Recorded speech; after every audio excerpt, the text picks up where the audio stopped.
Krishna classes के online platform में आप सभी का स्वागत है। हमारी जो रूटीन की जो करंट की जो कक्षाएं चल रही है हरियाणा जीके की, ये उसका अगला भाग है। तो आइए शुरुआत करते हैं करंट से। पहला हमारा क्वेश्चन है कि हरियाणा के किस जिले में अंतर्राष्ट्रीय स्तर पर हवाई अड्डे का निर्माण करवाया जा रहा है। आपके ऑप्शंस दिए हुए हैं, पहला है करनाल, दूसरा है कैथल, तीसरा पंचकुला और चौथा हिसार। वर्तमान में हरियाणा सरकार ऐसा कौन सा जिला है भाई जहां पर अंतर्राष्ट्रीय स्तर पर हवाई अड्डे का निर्माण करने जा रही है? तो इसका आंसर हमारा होगा हिसार। हरियाणा सरकार ने वर्तमान में अंतर्राष्ट्रीय हवाई अड्डा जो हिसार, जो दिल्ली से लगभग 250 से 250 किलोमीटर दूर है, उसको अंतर्राष्ट्रीय स्तर पे हवाई अड्डा बनाने का निर्णय लिया है। तो यहाँ पर जो हवाई अड्डे का निर्माण करवाया जा रहा है, इसमें टोटल 4 चरणों पे काम होगा, जिसमें हरियाणा सरकार ने एक चरण का काम तो पूरा कर लिया है और जो दूसरा चरण है उसके काम की शुरुआत अभी 1 नवंबर के आसपास ही की थी। तो क्या करवाया जाएगा? टोटल हवाई अड्डे का जो निर्माण होगा 4 सत्रों में होगा। कुछ किस प्रकार से होगा, जैसे इसमें दिया हुआ है पहला कि अंतर्राष्ट्रीय हवाई अड्डा 7200 एकड़ में बनेगा तथा रनवे 10,000 गुना 200 फुट का ही होगा।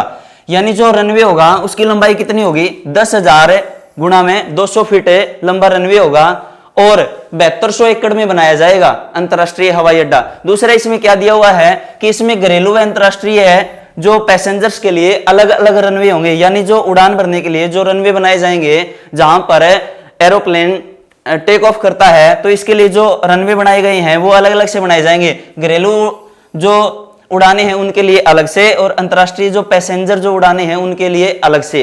अगर भविष्य में ये आवश्यकता पड़ती है कि ये जो रनवे की लंबाई जो वर्तमान में 10,000 फुट है, तो इसको बढ़ा दिया जाएगा। इसको बढ़ा करके भविष्य में जो रनवे का विस्तार है वो कितना हजार कर दिया जाएगा? 14,000 फुट तक कर दिया जाएगा। यानी हिसार में जो अंतर्राष्ट्रीय हवाई पट्टी है जो 10,000 फुट वर्तमान में जिसका उद्घाटन किया था मुख्यमंत्री मनोहर लाल खट्टर ने, अब वो इसकी जो लंबाई है वो 14,000 फुट तक इसका विस्तार किया जा सकेगा।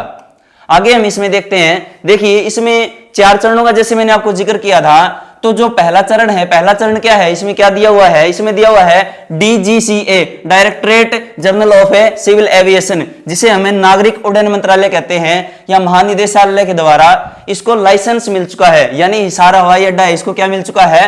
इसको लाइसेंस रिन्यू हो गया। किसके द्वारा? नागरिक उड्डयन महानिदेशालय के द्वारा। यानी अब यहाँ पे कोई भी दिक्कत नहीं है। ये पहले चरण का काम था जो कंप्लीट हो चुका है। दूसरा जो रनवे की लंबाई थी वो 4,000 मीटर पूरी हो चुकी है। यानी हिसार का जो हवाई अड्डा है उसमें जो रनवे की लंबाई थी वो 4,000 मीटर वो पूरी हो चुकी थी। दूसरा, शुरुआत में इसमें घरेलू उड़ानें शुरू कर दी गई थी, जैसे हिसार से चंडीगढ़, हिसार से देहरादून, परंतु बाद में इसको क्या कर दिया गया? इसको बंद कर दिया गया। अब इसके बाद में जैसे ही अभी दूसरा जो चरण है वो स्टार्ट किया है मुख्यमंत्री मनोहर लाल ने, तो इसके द्वारा क्या हुआ? इसमें छोटे स्तर पर MRO का मतलब क्या होता है? मेंटेनेंस, रिपेयर और ओवरहॉलिंग, ये इनकी सुविधा प्रदान की गई है। दूसरे चरण में क्या शुरुआत की गई है? मेंटेनेंस की, रिपेयर की और ओवरहॉलिंग की। ये कुछ एक सुविधाएं हैं जो प्रदान की गई है। इसके अलावा फिक्स बेड ऑपरेशंस और हैंगर्स, जहां पर हवाई जहाजों को खड़ा किया जाता है, हैंगर्स बोला जाता है उसको, और एयर ट्रैफिक सर्विस को, इनको स्टार्ट किया गया है। ये दूसरे चरण का काम है। अब अगर हम तीसरे चरण का जिक्र करते हैं, तो तीसरे चरण में क्या दिया गया है? इसमें दिया गया है जब तीसरा चरण हिसार में स्टार्ट होगा तो इसमें एयर स्पेस मैन्युफैक्चरिंग का काम होगा। दूसरा एविएशन ट्रेनिंग, यानी ट्रेनिंग करवाई जाएगी। और इसके अलावा एविएशन यूनिवर्सिटी, यहाँ पर हवाई जहाज जो विद्यार्थी इसके लिए तैयारी कर रहे हैं एयरफोर्स वगैरह के लिए, तो इस डिपार्टमेंट में जाने के बाद में, तैयारी करने के बाद में, यानी सिलेक्शन होने के बाद में उनको इस यूनिवर्सिटी में एडमिशन भी मिलेगा, ताकि जो विद्यार्थी सिलेक्टेड हैं वो यहां पर अपना काम कर सकेंगे। आगे इंटरनेशनल स्तर पे एयरपोर्ट बनाया जाएगा। अभी तो जो अंतरराष्ट्रीय उड़ानें चल रही थी, अब उसका क्या कर दिया है? इंटरनेशनल एयरपोर्ट, यानी अंतरराष्ट्रीय स्तर पे इसका जो सुचारू रूप से काम होगा वो तीसरे चरण में होगा। इसके बाद में एरोट्रेसिस और कमर्शियल एंड रेजिडेंशियल, ये भी जो सुविधाएं हैं ये भी प्रदान की जाएगी। जैसा मैंने आप सभी को बताया कि जो ये हवाई जहाज का जो सारा सिस्टम स्टार्ट हो रहा है अंतर्राष्ट्रीय स्तर पे, इसमें अमेरिका की कुछ एक कंपनियां हैं जिन्होंने अपना योगदान देने के लिए क्या बताया है कि हम अलग अलग प्रकार से, अलग अलग कंपनियों का वर्णन दिया हुआ है कि अलग अलग कंपनियां किस प्रकार से भारत में अपना जो हिसार का जो सेंटर है वहां पर किस प्रकार से निर्माण करेगी। पहला दिया हुआ है हैवस कंपनी। हवस कंपनी का जो सीएमडी है जिनके नाम है अंशुल भारद्वाज, इन्होंने क्या बताया कि उनकी जो कंपनी है उसका मुख्य उद्देश्य क्या है, एयरक्राफ्ट की कंपोनेंट यानी जो छोटे जो एयरक्राफ्ट होते हैं, अगर जहां पर ज्यादा सीटर में होगा तो उसको हम हवाई जहाज बोल देंगे, और जो छोटे होते हैं उनको क्या बोलते हैं, एयरक्राफ्ट। तो एयरक्राफ्ट के जो कंपोनेंट है और उनकी मेंटेनेंस का प्लांट है कौन सी कंपनी लगाएगी, हैवेल्स कंपनी के द्वारा लगाया जाएगा। और हैवेल्स कंपनी के जो सीएमडी है वो कौन है, अंशुल भारद्वाज। अगर हम दूसरा जिक्र करते हैं एफएसटीसी, ये दूसरी कंपनी है, ये भी अमेरिका की कंपनी थी, के एमडी, इसके जो एमडी हैं कैप्टन है दिलावर सिंह बसरो। इन्होंने क्या बताया कि उनका जो प्रोजेक्ट है वो कमर्शियल पायलट ट्रेनिंग देना है, यानी जो छोटे स्तर पे जो पायलट होते हैं, छोटे स्तर के जो पायलट है उनको ट्रेनिंग देने का जो कार्य है एफएसटीसी कंपनी के द्वारा किया जाएगा। एग्जाम में क्वेश्चन आ सकता है कि किस कंपनी या किस कंपनी के द्वारा एफएसटीसी के द्वारा क्या किया जाएगा, कमर्शियल पायलट ट्रेनिंग की शुरुआत की जाएगी।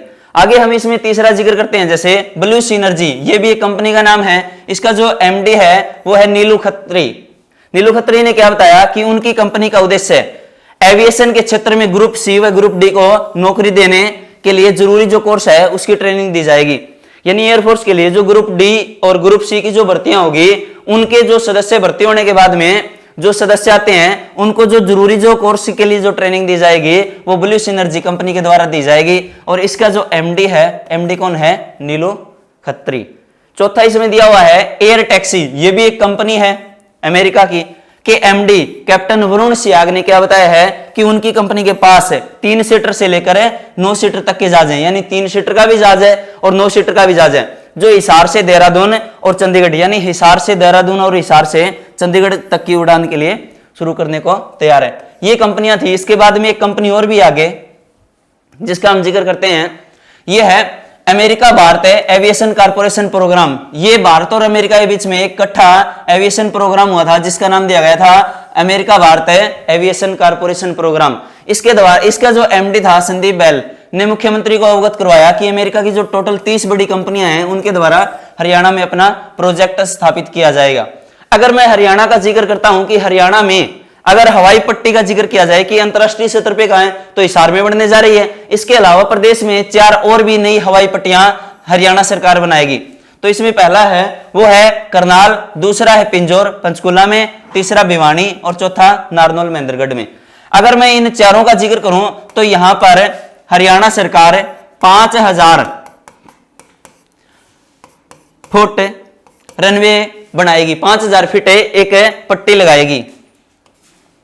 हमारा अगला क्वेश्चन है कि वर्तमान में हरियाणा में राखी गड्डी से क्या क्या साक्ष्य मिले। अगर वर्तमान में जिक्र करूं, श्रृंगार में मिट्टी की चूड़ियां, दूसरा है मनके की माला, तीसरा है सुरमेदानी व श्रृंगारदानी और चौथा है डी सभी।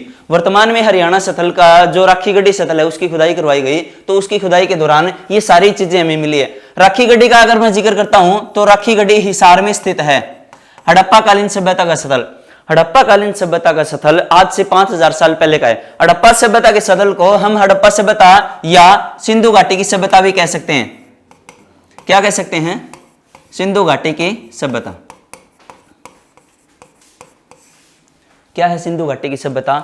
आज से करीब 1800 ईस्वी के आसपास से ब्रिटिश व्यक्ति या ब्रिटिश पुरातत्व विभाग का महानिदेशक भारत में घूमने आया था, उसका नाम था चार्ल्स मेसन। उसने भारत का दौरा किया था तो पाया था कि भारत और पाकिस्तान उस समय दोनों एक ही थे। तो भारत के वो हड़प्पा शहर में गया और उसने देखा कि वहां पर है उसने कुछ खंडर पाए जो कि कोई साधारण खंडर नहीं थे। जब उसने खंडरों का अध्ययन किया तो पाया कि इन खंडरों पे पुराने समय में कुछ वहां पर लोग रहा करते थे, यानी कुछ जैसे हम क्या बोल सकते हैं इसको कि पुराने समय में वहां पर कुछ ना कुछ जो समूह था लोगों का वो रहा होगा, यानी वहां पर आज से करीबन 5000 साल पहले लोग रहे होंगे। तो उसी आधार पे उन स्थलों की खुदाई हुई समय समय पर, जैसे उन स्थलों का दौरा किया गया, हड़प्पा का किया गया था, उसके बाद में मोहनजोदड़ो, उसी प्रकार से भारत में भी इन स्थलों का दौरा किया गया था। तो भारत में जब हरियाणा का जिक्र आता है तो हरियाणा जो राखी गड्डी है ये भारत का सबसे बड़ा हड़प्पाकालीन सभ्यता का स्थल है। इस स्थल को हड़प्पाकालीन इसलिए बोला गया है क्योंकि जो पहला खोजा गया स्थल था वो हमारा हड़प्पा था। अब राखी गड्डी का मैं अगर विस्तार पूर्वक वर्णन करता हूं तो राखी गड्डी के बारे में जैसा हम जानते हैं कि हड़प्पा सभ्यता जिसे सिंधु घाटी की भी सभ्यता कहते हैं, इसके 2-3 नाम और भी हैं। इसे कांस्य युगीन सभ्यता भी कहा जाता है। कांस्य युगीन सभ्यता, क्योंकि इस सभ्यता के दौरान, इस सभ्यता के कारण क्या हुआ था, कांस्य जो धातु है उसका प्रयोग हुआ था, इसलिए इस सभ्यता को कांस्य युगीन भी सभ्यता कहा जाता है। और चौथा जो हड़प्पा सभ्यता थी, इसको नगरीय सभ्यता भी कहा जाता है, नगरीय सभ्यता, क्योंकि ये जो सभ्यता है ये ग्रिड पैटर्न यानी जाल आधारित संरचना में आधारित थी। जाल आधारित संरचना कैसे, जैसे सड़कें में गलियां एक दूसरे को समकोण पर काटती थी, और जो पानी की व्यवस्था थी वो भूमिगत थी, और जो मकान थे लोगों के पक्के थे। ऐसा शहरों में होता है भी, गांव में तो आज भी कुछ एक गांव हैं, कुछ एक कस्बे ऐसे हैं जो आर्थिक रूप से पिछड़े हुए हैं, आज भी वहां पर मूलभूत सुविधाएं नहीं है। जबकि सिंधु घाटी सभ्यता आज से करीबन 5000 वर्ष पहले वहां पर क्या था, वो एक नगरीय सभ्यता थी। इसका अनुमान हम इसी बात से लगा सकते हैं भी, क्योंकि यहाँ पर जो सड़कें में गलियां एक दूसरे को समकोण पर काटती थी, मकान थे उनकी एक बॉक्स की भांति बने हुए थे, और पानी की निकासी थी वो भूमिगत थी। ऐसा शहरों में होता है। आगे है भाई, भारत का जो सबसे बड़ा सतल है वो राखी गढ़ी है। इस सतल की खुदाई सबसे पहले 1965 में सूरजभान ने करवाई थी। एग्जाम में 1 नंबर का बिल्कुल आसान सा क्वेश्चन आ सकता है, और आया भी है। एचएसएससी ने ये क्वेश्चन बार बार रिपीट भी किया है कि हरियाणा का सतल राखी गढ़ी वर्तमान में किस जिले में, हिसार जिले में, और इस सतल की खुदाई किसने करवाई थी, तो इस सतल की खुदाई सूरजभान ने 1965 में करवाई थी। अगर मैं हड़प्पा सभ्यता का सतल राखी गढ़ी का आगे विस्तार पूर्वक वर्णन पढ़ते हैं तो इसमें हम पाते हैं कि राखी गढ़ी हिसार जिले के राखी गढ़ी गांव में स्थित है। हड़प्पा एवं मोहनजोदड़ो की तरह 2 टीलों वाला यह स्थान भारत के लिए विशाल सतलों में एक है, यानी भारत के जितने विशाल सतल है उसमें से राखी गढ़ी एक सतल है। और इसकी ऊंचाई कितनी है, इसकी ऊंचाई 17 मीटर है। यहां पर 2 टीले दिए हुए हैं, ये वो 2 टीले हैं जहां पर खुदाई हुई है। अगर टोटल में राखी गढ़ी के टीलों का जिक्र करूं तो राखी गढ़ी में टोटल है 9 टीले हैं भाई, जिनमें से अभी तक 2 टीलों की खुदाई हुई है। यहां पर मुख्यतः विकसित है हड़प्पा सभ्यता। क्या क्या मिले हैं, एक तो मृद भांड मिला है, और दूसरा जो शीशवाड़ सभ्यता थी, शीशवाड़ सभ्यता की परंपरा के भी कुछ मृद भांड का मतलब होता है मिट्टी के भांड, मिट्टी के बर्तन मिले हैं यहां पर। ये था राखी गढ़ी का। और राखी गढ़ी का अगर हम आगे की ओर वर्णन देखते हैं तो इसमें हम क्या पाते हैं कि पुरातत्व विभाग के द्वारा पंचकुला में क्या बनाया गया है, अंतरराष्ट्रीय स्तर पर अंतरराष्ट्रीय स्तर पर एक संग्रहालय बनाया गया है, जिसकी कीमत कितनी है, 25 करोड़ रुपए हरियाणा सरकार ने लगाए हैं, ताकि अंतरराष्ट्रीय स्तर पर भी राखी गढ़ी का नाम हो। और दूसरा हिसार जिले में बनाया गया है संग्रहालय, वो राज्य स्तर पे, और उसकी कीमत कितनी है, 5 करोड़ रुपए है। और अभी वर्तमान में ही हरियाणा दिवस वर्तमान में 55वें हरियाणा स्थापना दिवस है, जिसको बने हुए हरियाणा को 54 वर्ष हो गए हैं। इस उपलक्ष्य में तो वर्तमान में डेक्कन कॉलेज पूना के प्रोफेसर आए थे, डॉक्टर बसंत शिंदे, इन्होंने राखी गढ़ी सतल का दौरा किया था। एग्जाम में 1 नंबर का आसान सा क्वेश्चन आ सकता है कि वर्तमान में जो हड़प्पा सतल है इसका दौरा किसने किया है, इसका दौरा किया है डेक्कन कॉलेज पूना के प्रोफेसर बसंत शिंदे ने, और उन्होंने बताया कि किस प्रकार से हड़प्पा सभ्यता के लोग उस समय रहा करते थे। इसमें और भी जैसी खुदाई होती जा रही है, इसमें कभी कंकाल मिल जाते हैं, बहुत सी वस्तुएं ऐसी हैं जो हड़प्पा कालीन मिलती है। और डॉक्टर बसंत शिंदे ने यह भी बताया कि हड़प्पा सभ्यता के जो लोग हैं उनका जो मिलना जुलना और रहना बिल्कुल हमारे जैसा ही था। ऐसा क्यों, क्योंकि जो आइटम्स मिले हैं उनका डीएनए जो रिपोर्ट थी उसी के आधार पर डॉक्टर बसंत शिंदे ने बताया कि इनका जो मिलना जुलना है वो बिल्कुल हमारी तरह ही है। आगे है, भारत के पहले पशु किसान क्रेडिट कार्ड हरियाणा के किस शहर में वितरित किए जाएंगे। क्या दिया हुआ है क्वेश्चन दिया है कि भारत में पहले पशु किसान क्रेडिट कार्ड हरियाणा के किस जिले में वितरित किए जाएंगे। तो ऑप्शन दिए हुए हैं भिवानी, रोहतक, हिसार और फरीदाबाद। तो ये जो पशु किसान क्रेडिट कार्ड है इनकी शुरुआत हुई थी भी भिवानी से। हाँ जी, भारत के सबसे पहले है, भारत के पहले पशु किसान क्रेडिट कार्ड हरियाणा के भिवानी जिले में 101 किसानों को वितरित किए गए। अब पशु किसान क्रेडिट कार्ड है क्या, इससे क्या होता है कि इससे किसान की किसान का जो पशु है उसकी एक आईडी बन जाती है, और इससे सरकार को यह पता चल जाएगा कि इतने किसान हैं, उनके पास पशुओं की संख्या टोटल कितनी है और कितना उनका उत्पादन होगा, सारा का सारा वर्णन सरकार को पता चल जाएगा। इसीलिए स्टार्ट की थी पशु किसान क्रेडिट कार्ड। और दूसरा क्या था, दूसरा यह था कि इसके माध्यम से किसानों को पशुओं के ऊपर लोन वगैरह मुहैया कराया जा सकता है। तो हरियाणा सरकार ने मार्च 2021 तक 10 लाख पशु किसान क्रेडिट जारी करने का लक्ष्य रखा है। भाई मार्च 2021 आएगा ना, उस समय तक हम टोटल 10 लाख पशुओं को क्या कर देंगे, क्रेडिट कार्ड बांट देंगे। यानी टोटल लगभग 10 लाख किसानों के आसपास हम पशुओं को क्रेडिट कार्ड अप्लाई बांट देंगे। आगे है दूसरा, इसी का ही भाग है, ऐसा सरकार इसलिए कर रही है ताकि 2020 तक जो सरकार का लक्ष्य था कि हम किसानों की आय को दोगुनी कर देंगे, 2022 तक सरकार का उद्देश्य क्या था कि हम किसानों की आय को दोगुना कर देंगे, तो ये उसी का भाग है। तो किसानों की आय को दोगुना करने के लिए सरकार ने क्या किया है, 1000 किसान संगठन और भी बनाए हैं, ताकि 1000 किसान संगठन इसीलिए बनाए हैं ताकि वो क्या करेंगे, ताकि वो पशुओं के बारे में अच्छी देखरेख कर सके। हमारा अगला क्वेश्चन है, हाँ इसी का ही भाग है। जैसे पशुओं का अगर मैं जिक्र करूं तो पहला है कि अगर सूअरों का जिक्र करें तो हरियाणा के किस जिले में सबसे ज्यादा है, सोनीपत। और भैंस का अगर जिक्र करें तो भैंसों की संख्या सबसे ज्यादा है भिवानी में। भेड़ें सबसे ज्यादा भिवानी में है। और बकरी है महेंद्रगढ़ में। आप इन सभी का अगर याद रखते हैं तो ठीक है, अगर आप इन सभी का याद नहीं रखते तो कम से कम जो पहला है जहां पर इनकी संख्या सबसे ज्यादा है, यहां से आप इनको चुन सकते हैं। तो जैसे आगे है घोड़े हरियाणा के किस जिले में है, अंबाला जिले में है। अगर खच्चर का जिक्र करूं तो खच्चर भी भिवानी में है। सुअर का संबंध सोनीपत से है, ये दोबारा रिपीट हो गया अभी। इसके बाद में गधे है, ये भी भिवानी में। ऊंट है, ये भी भिवानी में। अगला हमारा इसी का ही भाग है, आगे देखते हैं। अगर कुत्तों का जिक्र करें तो कुत्ते हरियाणा में सबसे ज्यादा गुरुग्राम में है। और सर्वाधिक पशुधन का अगर जिक्र करते हैं तो सबसे पहले भिवानी का नाम आता है, उसके बाद में हिसार का और फिर जिंद का। और कैटल में क्या होते हैं, कैटल भी पशु होते हैं, तो इसमें सिरसा, हिसार और करनाल का नंबर है। वर्तमान में जो पशुओं के लिए पशु गणना हुई थी उसमें पालतू बिल्ली को भी पहली बार शामिल किया गया है। यानी वर्तमान में जो पशुओं की जनगणना हो रही है, जिससे ये आंकलन किया जाएगा कि हरियाणा में टोटल पशुओं की संख्या कितनी है, तो उसमें बिल्ली को भी शामिल किया गया है। यानी बिल्ली हैं उनकी भी गिनती होगी, ऐसा हरियाणा सरकार कर रही है। हमारा अगला क्वेश्चन है, हरियाणा में बिजली पंचायतें किस जिले में शुरू की गई है। वर्तमान में हरियाणा सरकार ने बिजली पंचायतें शुरुआत की है, तो बिजली पंचायतें हैं, इनकी शुरुआत हरियाणा के हिसार जिले से की है। किसने की है भी?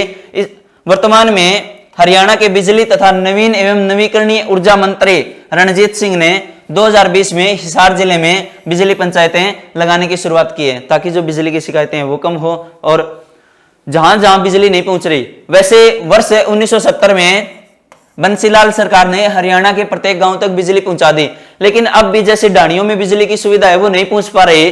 तो इसके लिए जो डाणियों में बिजली की सुविधा है प्लस जो बिजली से संबंधित जो भी शिकायतें हैं या जो भी मामले हैं वो बिजली पंचायतों के माध्यम से सुलझाए जाएंगे। अगर मैं यहाँ पर जिक्र करता हूं कि मारा गांव जगमग गांव योजना, ये मुख्यमंत्री मनोहर लाल सरकार ने शुरुआत की थी। इस योजना की शुरुआत की थी भी जुलाई 2015 में। इस शुरुआत के तहत जब ये योजना शुरू हुई थी तो इसके तहत क्या किया गया था, एक प्रोग्राम और भी बनाया गया था कुछ इस प्रकार से कि जो वर्तमान में जो बिजली है जो गांव में प्रारंभ में कम समय में रहा करती थी, 12 घंटे 14 घंटे 8 घंटे रहा करती थी, अब सरकार ने क्या किया, अब सरकार ने 4878 गांव ऐसे हैं जहां पर 24 घंटे बिजली पहुंचाने की सुविधा का काम किया है। यानी वर्तमान में मनोहर लाल सरकार ने लगभग हरियाणा में जो 7000 गांव हैं उनमें से 4871 गांव ऐसे हैं जहां पर 24 घंटे बिजली पहुंचाने का काम किया है। यानी 24 घंटे बिजली यानी पूरी सुविधा। अगर वर्तमान में मैं नवीकरणीय ऊर्जा मंत्री का जिक्र करता हूं या बिजली मंत्री का हमारा जिक्र करता हूं तो वर्तमान में बिजली मंत्री कौन है, चौधरी रणजीत सिंह। अगर इनका निर्वाचन क्षेत्र देखा जाए तो रानिया से इन्होंने इलेक्शन लड़ा था और किस पार्टी से, इनकी कोई पार्टी नहीं है, इन्होंने निर्दलीय चुनाव लड़ा था। इनके पास कौन कौन से विभाग हैं, पहला है पावर यानी ऊर्जा विभाग, दूसरा नवीन एवं नवीकरणीय ऊर्जा संसाधन न्यू रिन्यूएबल एनर्जी डिपार्टमेंट, और इसके अलावा इनके पास कौन सा विभाग है, जेल विभाग। एचएसएससी ने कई बार क्वेश्चन पूछा भी है और एचएसएससी क्वेश्चन पूछ भी सकती है कि जेल विभाग किसके पास है, चौधरी रणजीत सिंह के पास, या रणजीत सिंह का निर्वाचन क्षेत्र कौन सा था, रानिया, या किस पार्टी से इन्होंने इलेक्शन लड़ा था, और ये डिपार्टमेंट पूछे जा सकते हैं भी। अगला हमारा क्वेश्चन है सूचना एवं जनसंपर्क विभाग। सूचना एवं जनसंपर्क विभाग वर्तमान में मुख्यमंत्री मनोहर लाल के पास है। सूचना एवं जनसंपर्क विभाग के द्वारा हरियाणा की कितने फोटोग्राफर्स को सांत्वना पुरस्कार प्रदान किया गया। मुख्यमंत्री मनोहर लाल का जो डिपार्टमेंट है जिसका नाम है सूचना एवं जनसंपर्क विभाग, इसमें से कितने ऐसे फोटोग्राफर हैं जिनको क्या दिया गया है, सांत्वना पुरस्कार दिया गया है। तो ये 3 व्यक्ति हैं भी जिनको सांत्वना पुरस्कार दिया गया है। देखिए किस प्रकार से दिया गया था। अंतर्राष्ट्रीय गीता महोत्सव है, इसके ऊपर इसका प्रचार प्रसार करने के लिए एक अंतर्राष्ट्रीय गीता महोत्सव है, एक थीम बनाई गई थी और इस पर आयोजित किया गई थी एक फोटोग्राफी प्रतियोगिता। क्या किया गया था कि सूचना एवं जनसंपर्क विभाग के द्वारा अंतर्राष्ट्रीय गीता महोत्सव का प्रचार प्रसार करने के लिए एक थीम बनाई गई थी जिसका नाम था अंतर्राष्ट्रीय गीता महोत्सव थीम, और इसके लिए एक फोटोग्राफी प्रतियोगिता आयोजित की गई थी जिसमें प्रतिभागियों टोटल 3 प्रतिभागी थे जिनको सांत्वना पुरस्कार दिया गया था। टोटल कितने प्रतिभागी थे, 3 प्रतिभागी थे जिनको क्या दिया गया था, सांत्वना पुरस्कार। और इस प्रतियोगिता में टोटल 11 ही लोगों ने भाग लिया था, यानी कुल 11 ही प्रतिभागी शामिल थे, जिसमें से अगर मैं यहां पर 3 का जिक्र करता हूं कि ये 3 प्रतिभागी कौन थे जिनको ये पुरस्कार मिला था, तो इसमें पहला है कैथल के मनदीप सिंह, दूसरा कुरुक्षेत्र की शिल्पा और तीसरा है जींद के सुनील मराठा। इन तीनों को सांत्वना पुरस्कार मिला है। इसके लिए इनको 1100 रुपए की राशि भी दी गई थी भी, और शेष 8 को क्या दिया गया था, प्रशंसा पत्र कि आपने अच्छा काम किया है, इस प्रकार से रूटीन में आप लगे रहें। अब यहां पर मैं आगे की ओर देखता हूं तो यहां पर कुछ क्वेश्चंस और हैं। देखिए सूचना एवं जनसंपर्क विभाग का अगर मैं जिक्र करूं तो इसका जो हेडक्वार्टर है वो कहां पर है, चंडीगढ़ में। और सूचना जनसंपर्क एवं भाषा विभाग बना कब था, 1954 में बना था। HSSC में आया हुआ क्वेश्चन है कि सूचना जनसंपर्क एवं भाषा विभाग का हेडक्वार्टर कहां पर है, चंडीगढ़ में, और बना कब था, 1954 में। और इस विभाग की जो मुख्य पुस्तक है उसका नाम क्या है, हरिगंधा। HSSC ने कम से कम 8 से 10 बार इस क्वेश्चन को पूछा है भाई। सूचना एवं जनसंपर्क विभाग हरियाणा के मुख्य जो पुस्तक है वो कौन सी है, हरिगंधा। और वर्तमान में सूचना एवं जनसंपर्क विभाग के वर्तमान में मुख्यमंत्री कौन है, मनोहर लाल खट्टर। और मनोहर लाल खट्टर का जो निर्वाचन क्षेत्र है वो कौन सा है, करनाल है। आगे हम इसमें देखते हैं, अगला क्वेश्चन है इसी का ही भाग है कि हम मुख्यमंत्री मनोहर लाल खट्टर के अगर विभागों का जिक्र करें तो उनके पास कौन कौन से विभाग हैं। सबसे पहले तो है फाइनेंस डिपार्टमेंट, वित्त विभाग। दूसरा है इरिगेशन एंड वाटर रिसोर्सेज, सिंचाई एवं जल संसाधन विभाग। तीसरा town and country planning and urban states, town and country planning and urban state, ये डिपार्टमेंट मुख्यमंत्री के पास है, मनोहर लाल खट्टर के पास। इसके बाद में सामान्य प्रशासन है, सूचना है, जनसंपर्क और भाषा यानी information public relations and languages, ये डिपार्टमेंट मुख्यमंत्री मनोहर लाल के पास है। इसके अलावा एडमिनिस्ट्रेशन फॉर जस्टिस यानी न्यायिक प्रशासन है, सूचना प्रौद्योगिकी है। इसके अलावा आवास है, हाउसिंग है, योजना प्लानिंग है, वास्तुकला है, आर्किटेक्चर है, लोक स्वास्थ्य, अभियांत्रिकी, स्वतंत्र प्रभार। आगे है पब्लिक हेल्थ इंजीनियरिंग यानी पर्यावरण एवं जलवायु परिवर्तन, जिसको हम बोलेंगे एनवायरमेंट एंड क्लाइमेट चेंज। और बाकी वो सारे के सारे डिपार्टमेंट जो किसी भी मंत्री को नहीं दिए गए हैं, वो सारे के सारे विभाग किसके पास हैं, मुख्यमंत्री मनोहर लाल खट्टर के पास। एग्जाम में यहां से क्वेश्चन कई बार आए हैं और क्वेश्चन रिपीट करते हैं।